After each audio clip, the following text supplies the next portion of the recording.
જો મિત્રો આપણે કટર મારવા મળ્યા હતા ઓલ્ટરનેટર વિવો ટ્રેક્ટરથી આપણે સાથે પહોંચી આવી છીએ.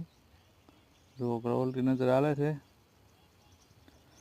જો આપણે ટ્રેક્ટર આપણું પોતાનું જ છે.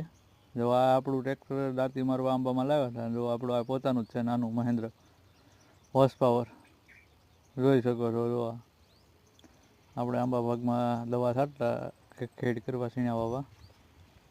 જો આપણે સીણા વાવી દીધા અને કમ્પ્લીટ થઈ ગયો એટલે એના ઉપર પાટિયું હાંક્યું છે. જો જોઈ શકો છો. જો આ ટ્રેક્ટર આપણું છે મહેન્દ્ર. જો મિત્રો આપણે આ રીંગણીમાં પાછા કામ કરવા મળ્યા છે. પાછા જો આપણે નાનું આરકે વાળાનું ટ્રેક્ટર છે ને આપણે કહ્યું સાથે હાંકવા મળ્યા છીએ. જો જોઈ શકો છો. આ નાના હોર્સ પાવરનું છે એટલે નાનું કામ આપે એટલે એ હાથવા